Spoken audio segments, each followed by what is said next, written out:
Hi friends, मी अस्मिता. आपल्या fashion kitchen आणि बरंच काही या यूट्यूब चॅनेलमध्ये तुमचं स्वागत आहे. बाहेर खूप जास्त उन्हाळा पडलेला आहे. आपण प्रत्येक उन्हाळ्यामध्ये वेगवेगळे पदार्थ वर्षभर टिकणारे बनवून ठेवत असतो. आज आपण मिश्र डाळीचे सांडगे कसे बनवायचे हे पाहणार आहोत. व्हिडिओ शेवटपर्यंत नक्की पहा. चला पाहूयात मी कोणत्या कोणत्या डाळी घेतलेल्या आहेत.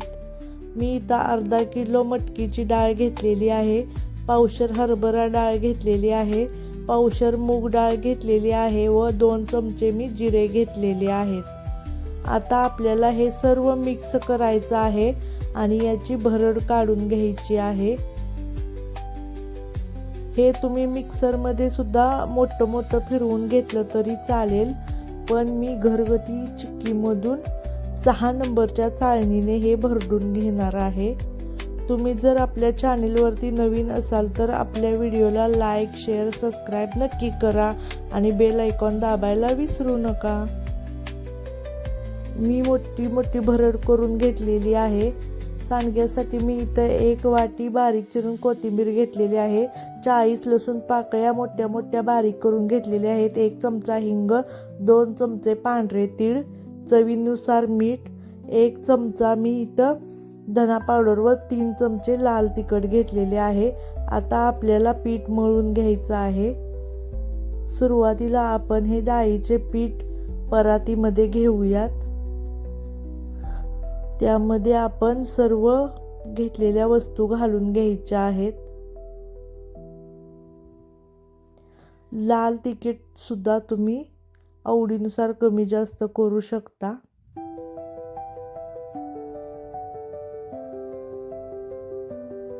खूप सारी हिरवी कोथिंबीर मी बारीक चिरून घेतलेली आहे.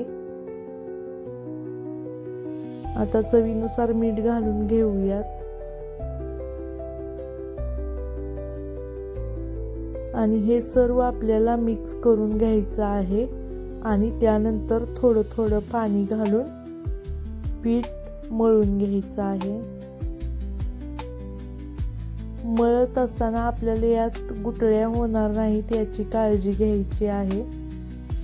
त्यासाठी आपण एकदम पाणी घालायचं नाही, थोडं पाणी घालूनच हे मळून घ्यायचं आहे.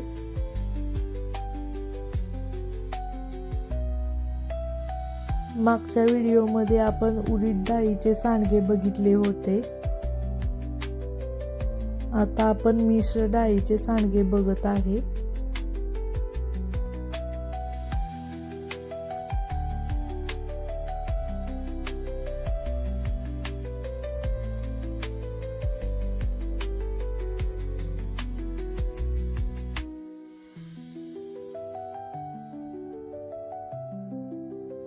एकदम थोडा पाण्याचा हात घेऊन मी हे पीठ मळून घेतलेलं आहे.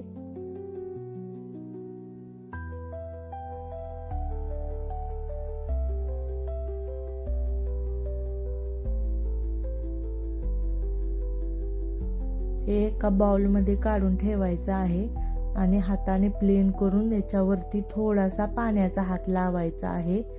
डाळी मोठ्या असल्यामुळे हे पाणी शोषून घेतं, त्यामुळे आपल्याला जास्त घट्ट पीठ मळायचं नाहीये, थोडंसं पातळच मळायचं आहे. हे आता आपल्याला 2 तास ठेवायचं आहे.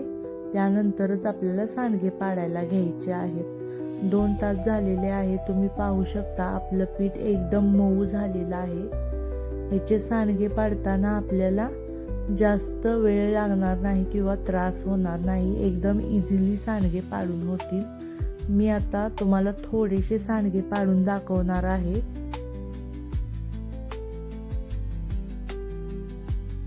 अशा पद्धतीने एकदम छोटी साईज आपल्याला पाडून घ्यायची आहे. तुम्हाला जर मोठे सांडगे पाहिजे असेल तर तुम्ही थोडेसे मोठे पाडले तरी चालतील. अशा पद्धतीने आपल्याला अंगठ्याने छोटे सांडगे पाडायचे आहेत.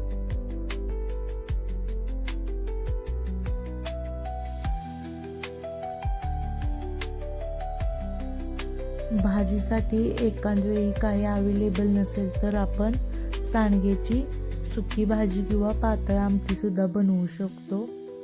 त्यामुळे आपल्याला अशा प्रकारे सांडगे बनवून ठेवणे गरजेचे आहे. हे अगदी वर्षभर टिकतात, त्याला जाळी येत नाही. 2 ते 3 दिवस कडकडीत उन्हामध्ये वाळवून पॅकबंद डब्यामध्ये आपल्याला हे भरून ठेवायचे आहेत. आता मी हे उन्हामध्ये ठेवणार आहे आणि मी बाकीचे सांडगे तोडून घेणार आहे. 2 दिवसानंतर सांडगे एकदम कडकडीत वाळलेले आहेत. तुम्ही सुद्धा नक्की ट्राय करा.